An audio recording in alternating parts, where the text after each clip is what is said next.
Slavă lui Dumnezeu stă în ascunderea lucrurilor, iar slavă împăraților stă în cercetarea lucrurilor. Proverbele 25, versetul 2. Dumnezeu să te binecuvânteze.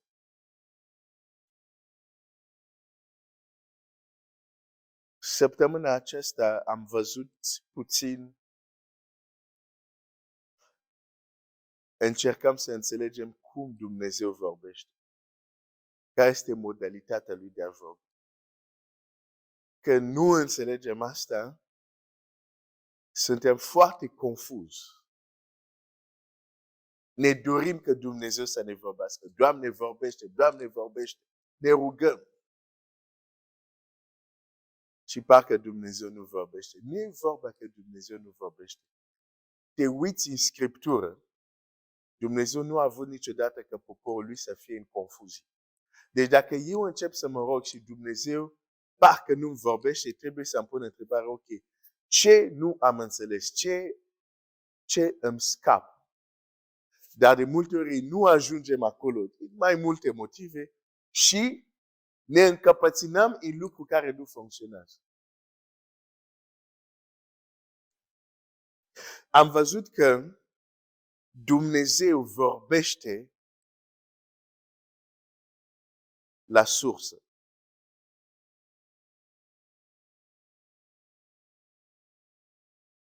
Am văzut că Dumnezeu vorbește când vorbește la un om care omul este duh, suflet și trup. Când Dumnezeu vorbește Duhul omului. De aceea ți-am arătat exemple, săptămâna asta nu să mă mai întorc la ele, de oameni care Dumnezeu a vorbit cu ei, dar nu știau că gândurile care le-au avut veneau de la Dumnezeu. Pentru că se întâmplă că Dumnezeu a vorbit Duhul lor și apoi Duhul lor a transmis în mod de gând, în mod de convingere, în mod de în diferite moduri Duhul face asta, au perceput și au exprimat, dar n-au știut sursă la ceea ce exprimă. La fel cum soția lui Iov nu și-a dat seama. Diavol a șoptit Duhul ei și nu și-a dat seama că ce scoate din gură e exact ce a vrut să spună diavol. De ce? Pentru că a venit sub forma de gânduri și a crezut că sunt ale ei, a exprimat. Vedem Petru, în același capitol, exprimă ceva care nu vine de la el, vine de la Tatăl. Mai târziu exprimă ceva care nu vine de la Tatăl, vine de la diavol. Aș vrea să ieși din, adică dacă vrei să fii matur, să ieși din modul ăsta de a privi simplist. Simplificăm pentru cei care sunt mici. Dar când creștem, lăsăm lucrurile simple, încercăm să înțelegem cum funcționează lucrurile reale. Duhul tău, care este spiritual, lumea spirituală are acces la el. Din ambele părți. Un duh poate vorbi, șopti Duhului tău, că vine de la Dumnezeu sau că vine de la Satana. Încetează să crezi că pentru că ești cu Dumnezeu, n-am cum să vină gânduri de la Satana. E așa de copilăresc. Chiar Domnul Iisus, Fiul lui Dumnezeu, se duce în pustie. Satana nu este rușine să vină să-l ispitească. Și tu și eu născut în păcat. Crezi că pentru că suntem născuți din nou, diavol sau durile rele nu ne pot șopti lucrurile. Te explicăm probleme care există în biserici. Certurile, tot fel de lucruri sunt inspirate de Dumnezeu. Hai să nu mai fie așa. Trăim viața în roz. Aș vrea să înțelegi, realitatea este, nu contează cât de dimensiune spirituală ai tu. Oricând o entitate spirituală poate șopti la Duhul tău. Oricând, la fel cum trupul tău. Ok, pentru că ești creștin, poți să te gândești, ok, pentru că acum ești creștin, în viața mea vor interacționa doar cu oameni care sunt creștini. Nu e adevărat. Chiar dacă tu ai hotărât să zic, ok, scot din lista de contact oricine nu este creștin. Sunt și mai. Oricine nu este din biserica mea. Din denumicirea mea. N-au nicio valoare. Chiar dacă ai face asta, te plimbi pe stradă, un om se ia de tine. Și nu este creștin. Și nu te întreabă. Vrei să-ți vorbesc? Poate faci o greșeală în trafic. Te claxonează, deschide geam, îți spune anumite cuvinte frumoase între ghilimele, o să le auzi doar dacă ai geamul închis. Dacă ai geamul deschis, auzi și ce nu vrei să auzi. Chiar și în lumea asta fizică, uneori te plimbi și unii oameni au o conversație, nici nu vorbesc cu tine, au o conversație, treci lângă. Dacă unul, de exemplu, înjură, nu te-a înjurat pe tine, dar ai auzit. De ce? Ești în lumea aceasta. Aș vrea să înțelegi că și în lumea spirituală este la fel. Uneori chiar anumite lucruri nu ți-au fost destinate. Dar ai o percepție. Deci poți capta chiar ceea ce nu ți era destinat.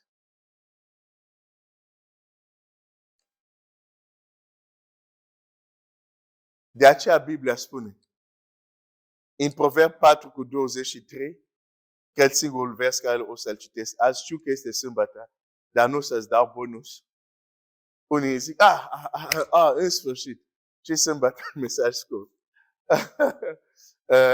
Nu să-ți dau bonus, o să fiu scurt astăzi. Deci, Proverbe 4:23, păzește-ți inima mai mult decât orice, că din ea ies izvoarele vieții. De ce anume să o păzești? Pentru că când entitățile spirituale vor să comunice cu tine, au de-a face mai întâi cu Duhul tău. În general. Apoi se pot întâmpla alte situații, dar în general, asta este modul de acțiune cu Duhul tău. Și atunci, dacă tu nu-ți păzești inima,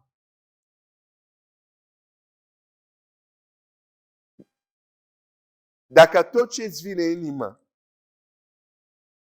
consider că este al tău, este imatur. O să zic asta din nou.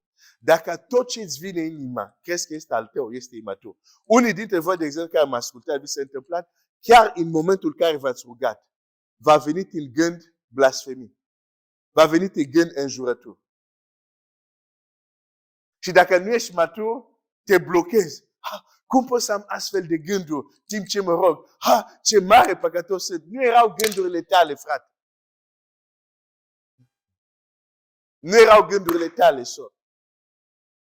Și când suntem așa de imatur, Duhul care a făcut asta râde, zice, ok, te-am tulburat. Nici nu erau al tăi. Trebuie să fim ca această femeie care a dormit și s-a trezit și în brațe era un copil mort. Biblia zice, când s-a uitat atent, a zis, nu, e în brațele mele, dar nu este al meu. Trebuie să ai abilitate când vin gândurile, să-ți păzești inima, să te uiți mai atent, să zici, nu. Gândurile astea nu sunt ale mele. Când ai abilitate să faci asta, asta este o școală, nu te minți, este o școală. Este o școală. Dar ascultă, nu contează, cum să zic, nu există să fie cu adevărat spiritual fără această școală. Păzește inima mai mult decât orice. Nu tot ce vine în inima ta, și emoțional, nu tot ce vine este neapărat de la tine. Sper că acest adevăr să elibereze pe unii care se simt vinovat de unele lucruri au trecut în mintea lor. Și am zis, dar cum sunt creștin, a putut să-mi treacă așa ceva în minte? Nu era de la tine. Să nu mă înțelegi greșit. Nu zic că noi nu putem gândi greșit. Dar îți spun cum se întâmplă batalia spirituală.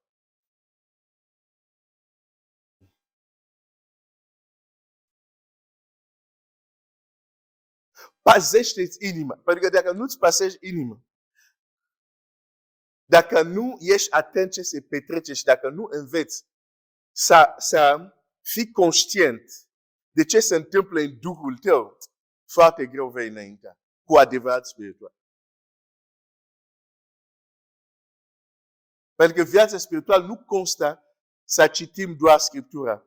Constă în a înțelege gândul, voia lui Dumnezeu, pas cu pas, zi de zi și de a acționa după ea. Dar dacă nu știm ce se petrece în Duhul nostru, cum vom face asta?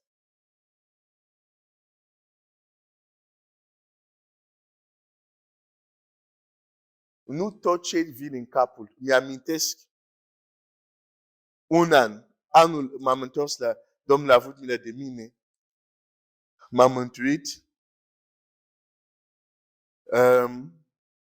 eram un lucru care, o roadă a ce a fost bucuria. Eram așa bucuros că sunt mântuit, dar eram bucuros. Și eram bucuros să merg la biserică, eram bucuros să-i văd pe frați. Nu vedeam nimic rău în Israel. Nu vedeam nimic rău în frați, în biserică. Eram bucuros să-i văd, eram.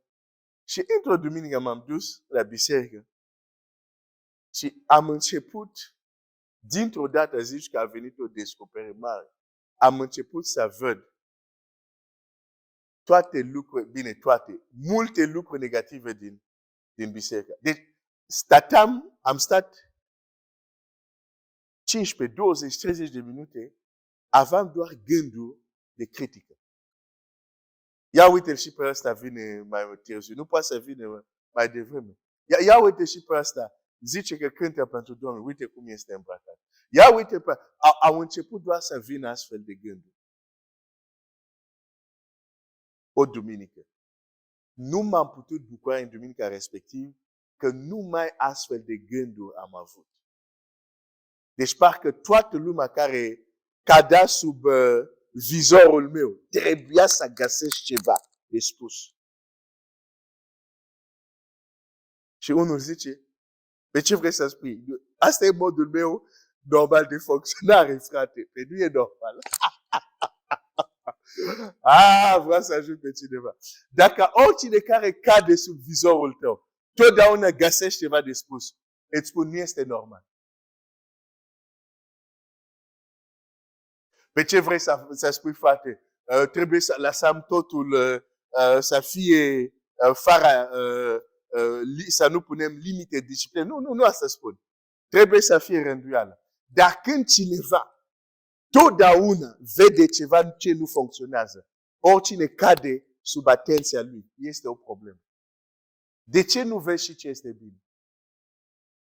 Că dacă vederea ta este clară, ar trebui să vezi și ce este bine. Dar când vezi numai, duminica următoare, exact același lucru. Și apoi, la un moment dat, mi-am pus între... Dar m-am dat seama prima duminică că nu m-am bucurat deloc.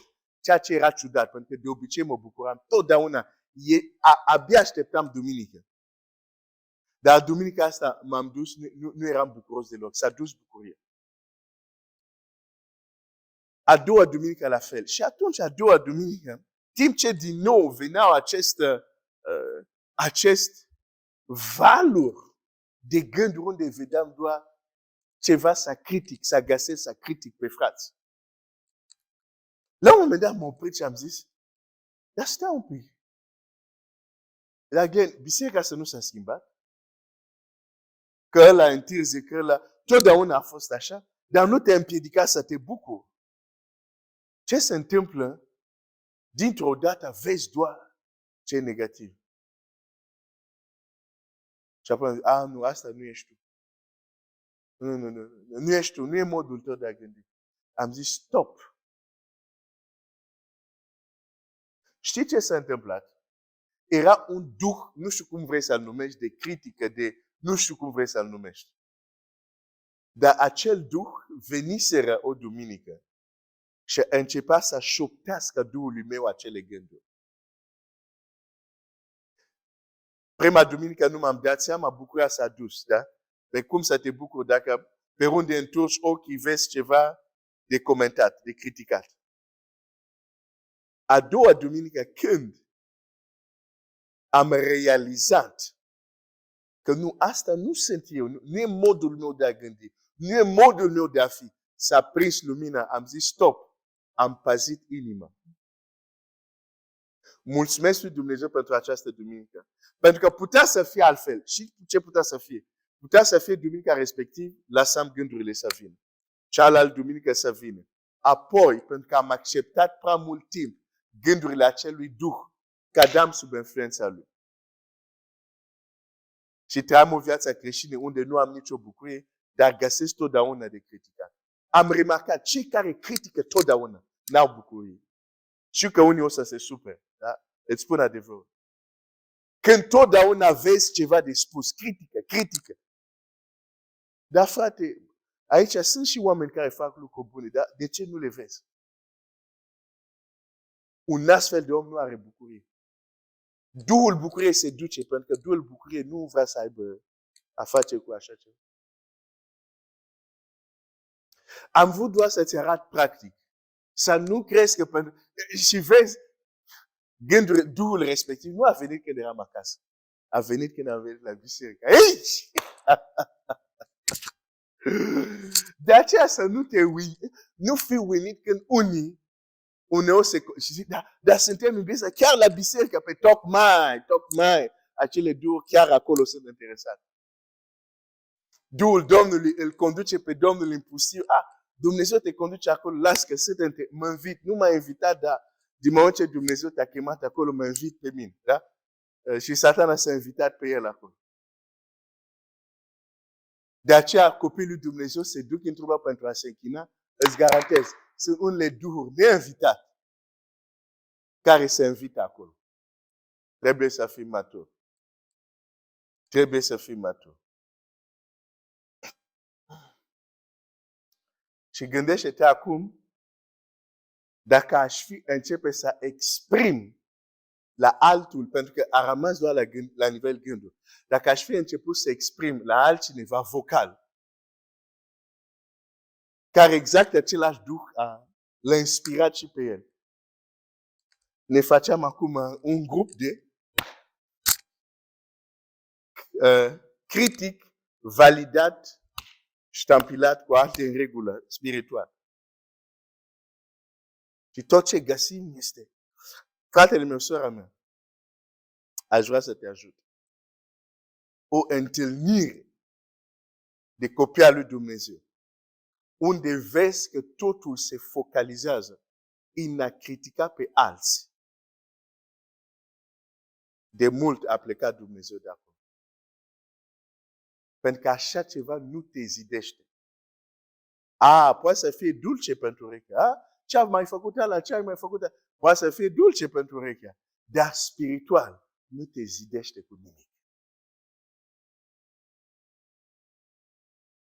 Nu zic că nu se întâmplă momente unde trebuie să discutăm problemele care sunt și să găsim soluție. Dar zic o întâlnire unde este numai critică. Dumnezeu nu mai e acolo. Când se focalizează doar pe asta.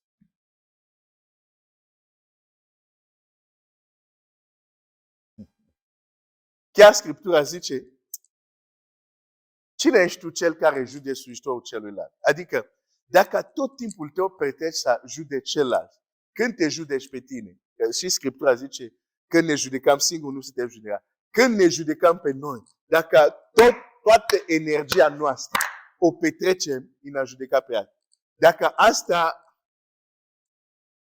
vrei să faci, hai să spun un lucru, și în biserică, și în lume, dacă asta vrei să fie munca ta, nu vei fi niciodată șomer. Nu vei fi niciodată șomer. Șomer în franceză, dar șomer, cred în limba română. Nu, tot timpul o să ai job. Pentru că tot timpul o să fie oamenii la care vei găsi ceva de criticat. Tot timpul nu se va termina lista. Așa că dacă vrei să fie jobul tău, deja zic, felicitări, pentru că niciodată nu vei fi în șomaj.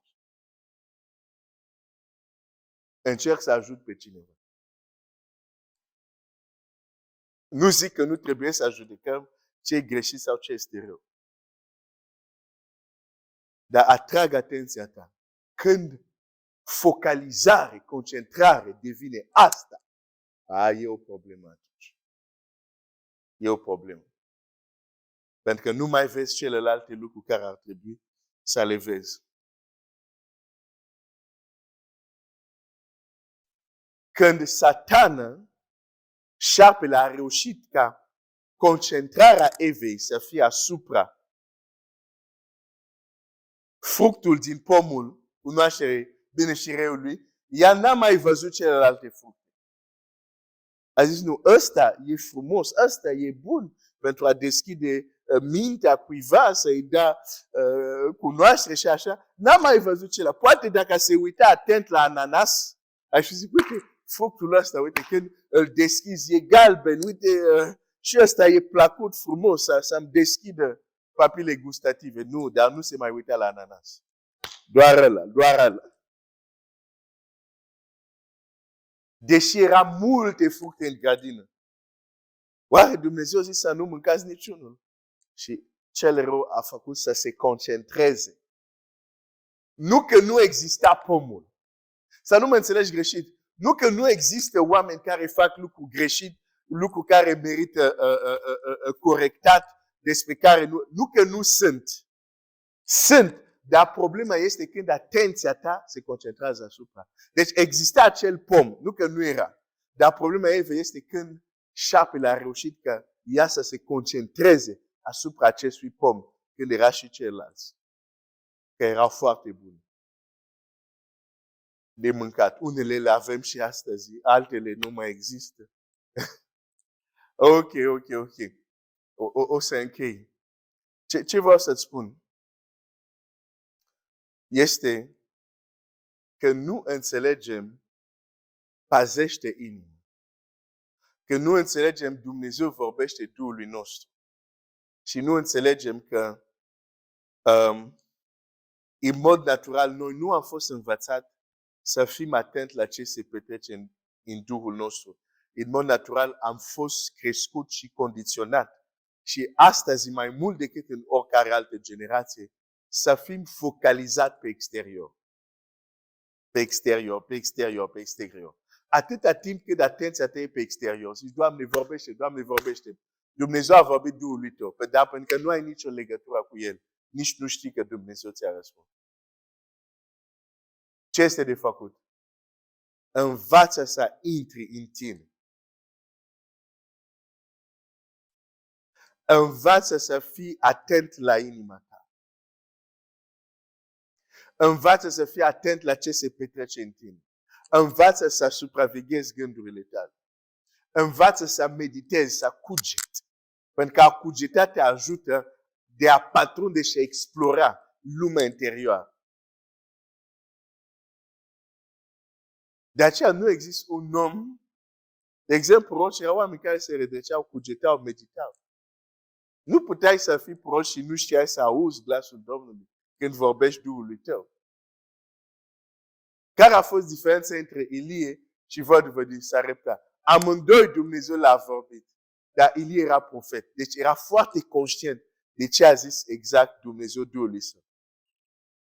Iar văduvă, deși Dumnezeu i-a vorbit și ei, ea nu a fost conștient. Dar noi nu mai suntem în Vechiul Testament. Noi suntem în perioada unde prorocia lui Ioel s-a întâmplat. Unde bătrâni și tânări vor avea și vise și vedeni și vor proroci. Cu alte cuvinte, suntem dacă vrei, în fază unde a fi conștient de ce se petrece la nivel spiritual nu este doar exclusivitate a unii proroci, e pentru toți copiii lui Dumnezeu care vor să înțeleagă ce Dumnezeu spune despre asta.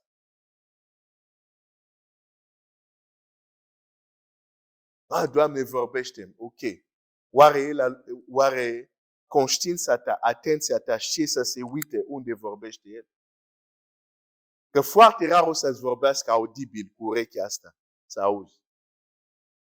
Nu zic că nu se întâmplă, dar se întâmplă rar. Dar când vorbește Duhul tău, ești atent. Dacă, de exemplu, Duhul ăla despre care am vorbit, care venea și îmi șoptește, deja ți-a umplut mintea de critici vis-a-vis de tot ce se întâmplă în exteriorul tău, îți garantez, nu o să auzi ce Dumnezeu a zis Duhului tău. Toate astea sunt strategii ale celui rău.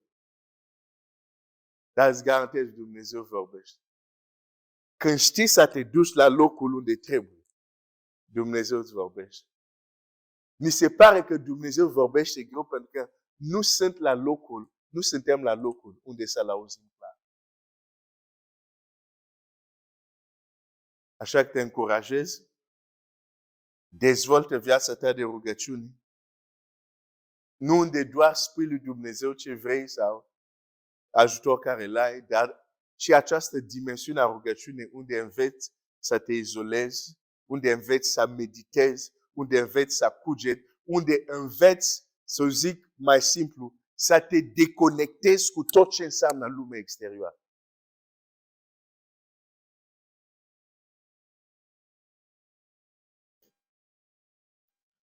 Pentru că există un principiu. Cu cât ești conștient de lumea exterioară, lumea interioară e departe. Cu cât ești conștient de lumea interioară, lumea exterioară e departe. Asta e principiul. Până te dezvolți, ajungi la un nivel unde poți să acționezi aproape la fel în ambele sfere. Dar trebuie o școală până ajungi acolo. Deocamdată la început așa funcționează. Cu cât sunt conștient de exterior, interiorul e departe de conștiința mea. Cu cât sunt atent de ceea ce este interior, exteriorul e departe de conștiința mea. De aceea nu cugetea adânc când ești la volan.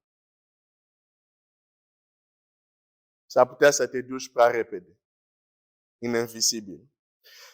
Dumnezeu să te binecuvânteze. O să închei aici. Dumnezeu vorbește, nu Dumnezeu vorbește. Învățăm doar să ne ducem acolo unde vorbește. Que Dieu te bénisse.